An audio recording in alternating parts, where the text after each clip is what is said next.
And welcome to another reading lesson. Today we're going to learn all about a different type of community helper. And before we dive into what our reading thinking job is, your teacher's going to pause the video and you guys are going to answer the question, what community helpers have we read about? What community helpers have we already learned about?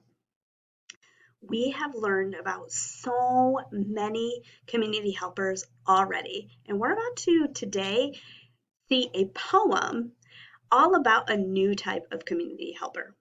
Our reading thinking job today is I can ask questions about unknown words in text. In an earlier lesson, we practiced asking questions about unknown words in the Three Billy Goats Gruff.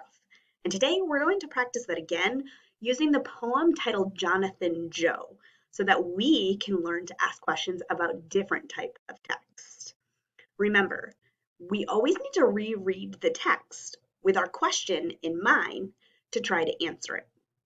This text is a poem and does not have any pictures, so we're going to focus on the word clues. It actually only has one picture.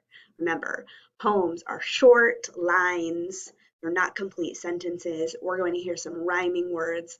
They don't typically have pictures, and we need to use our listening ears to make sure they're turned all the way up because we are going to be asking a question about unknown words that we hear.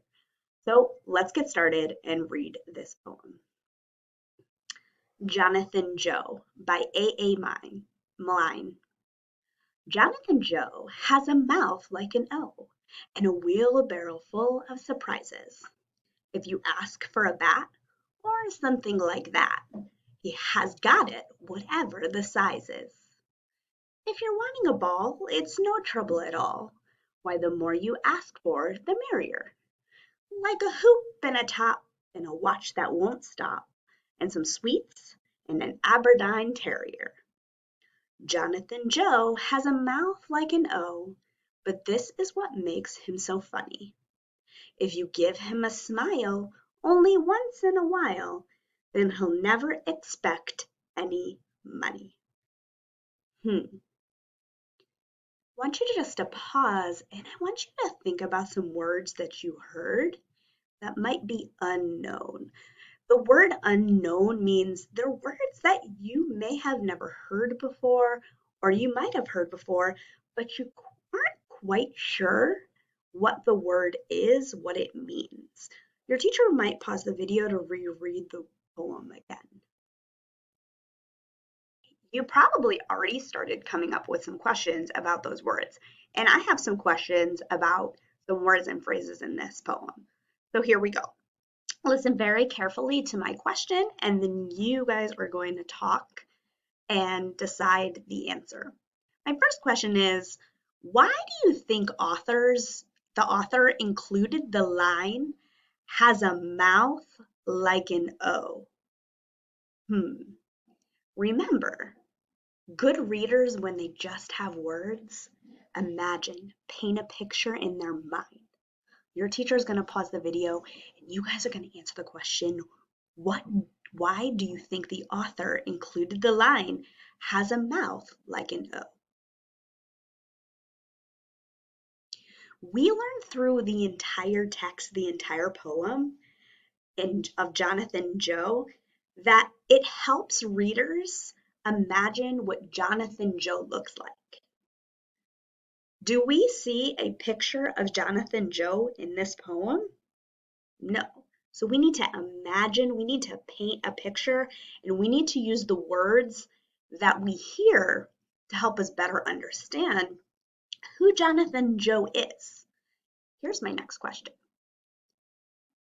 What other details in this poem might help you figure out what a hoop means?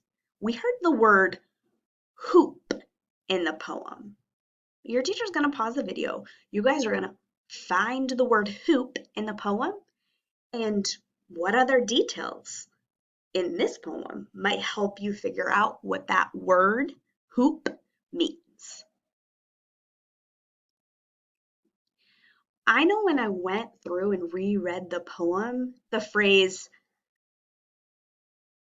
a top and and a top comes right after the word hoop, like a hoop and a top. Hmm. I know that a top can be a top of a toy, like this block. This block has a top. Hmm. So maybe a hoop is a type of toy. Hmm.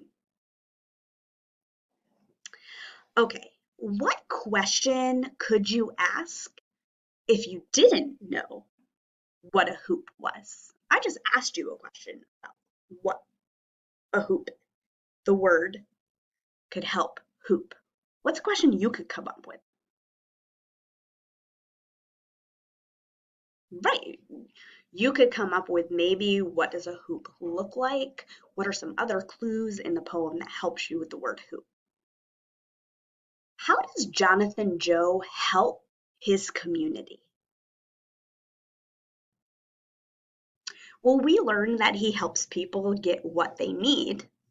I wonder what he uses to help people. Keep that in your mind. And he sometimes gives things away for free as we learn through the words. How are people connected in the community of this poem? They all can get things they want from Jonathan Joe. We learn about all different things that Jonathan Joe carries in his wheelbarrow. Last question. What more have you learned about community helpers from this text? Well, we were able to learn that some community helpers, help people for free. We also learned that you should be friendly to all of your community helpers, especially if they're helping you out of the kindness of their heart and being free. Today in Seesaw, you are going to listen to the poem Jonathan Joe again. Your teacher might read it or you might listen to it in Seesaw. Then you're going to circle words that are unknown to you. At the beginning, you put some words in your head, and now you're going to go through and circle those words. And I want you to think about what questions could you ask to better understand that word or words. You're also going to draw and label a picture of what Jonathan Joe uses to hold all of his objects. Until next time, bye, Kipsters.